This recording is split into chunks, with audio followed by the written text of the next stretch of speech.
It started with a laugh, not mine, hers. We were at dinner with her friends, a long mahogany table in a downtown restaurant, wine glasses glowing under soft lights. One of her friends asked, "So how did you two meet?" I smiled, ready to share the memory. But she cut in first. "He basically begged me to date him," she said. Her voice dripped with mockery. "Look at him, desperate, weak, lucky I was bored." Her friends laughed. I didn't. She leaned back in her chair, emboldened. "Honestly, I'm only still with him because I don't have time to train someone hotter." Her best friend winced. "Ouch, girl." But she didn't stop. "Let's be real, no one else even wants him." Their laughter hit me like glass shattering in my chest. I stood, lifted my drink, and poured it over her head. The table froze. I didn't shout, I didn't curse, I didn't even look back. I left. That was last night. Backstory, how it began. She wasn't always cruel. When I met her, she was radiant, fire in her eyes, ambition in her voice. She made me feel chosen, like I mattered. We were different. She came from privilege, I from nothing. But she claimed she loved my drive, my grit. She said I grounded her. I believed her. I worked endless nights, sacrificed sleep and comfort to build a business from the ground up. And every milestone I reached, I thought of her. Every victory I dedicated silently to us. But somewhere along the way, love turned into convenience for her. And I became less a partner, more a prop. Discovery of betrayal. The signs were there. Her eyes wandered in crowded rooms. Her laughter grew sharper, more at my expense than with me. Her affection became performance. Kisses when others watched, silence when no one did. And then I saw the message. A chat thread she carelessly left open. Her friend had texted, "Why are you still with him?" Her reply, "Because he worships me. Because no one else will. And because it's easier than starting over."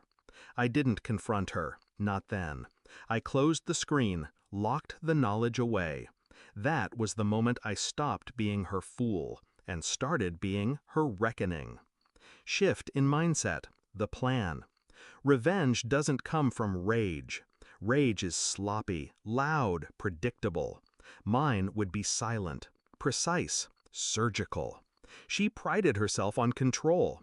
She thought she owned the narrative. Me, our marriage, the image we projected. She needed the world to believe she was untouchable. So I decided I would watch that image crumble. Not with screaming, not with fists, but with paperwork, signatures, and timing. The kind of destruction that looks, from the outside, like justice. Execution of the plan. Last night, when the wine still dripped from her ruined hair, I went home and opened my safe. Inside was every document she thought didn't exist.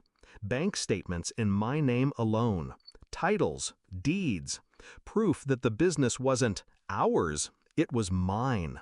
Every cent she flaunted as ours was mine. Every car she drove, every vacation she bragged about, mine. She never asked. She never checked. She just assumed.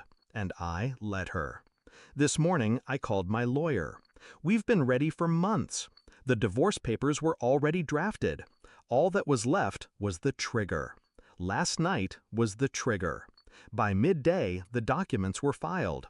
Her phone lit up with notifications she couldn't ignore. Asset separation, court summons, requests for disclosure. And then, the part she never saw coming, my lawyer dropped the clause she signed years ago when I convinced her to waive rights to my premarital assets. She didn't even remember. Too arrogant to read what she signed. Everything she thought she owned, gone.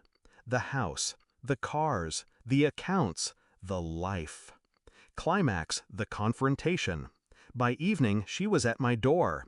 Hair damp, makeup smeared, desperation in her eyes. "We need to talk," she said.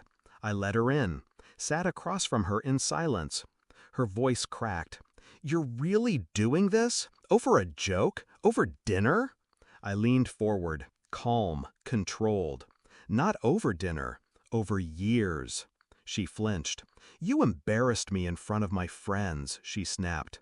I almost laughed. You destroyed us in front of the world, one insult at a time. Last night was just honesty in the open. Her bravado collapsed. You can't do this. I have nothing without you. I studied her face. For the first time, she was stripped bare. No mask, no arrogance, just fear. I stood, opened the door. Exactly. She didn't move. Tears welled in her eyes.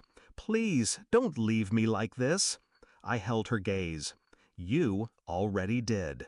And I closed the door. Resolution, reflection. Now she's blowing up my phone. Messages ping every few minutes. Apologies, rage, begging, threats. I don't answer. I won't. For years, she thought I was weak, desperate, a man who should be grateful to exist in her orbit. But tonight, she knows the truth. I was never desperate. I was patient. And patience, when sharpened, is the deadliest weapon of all.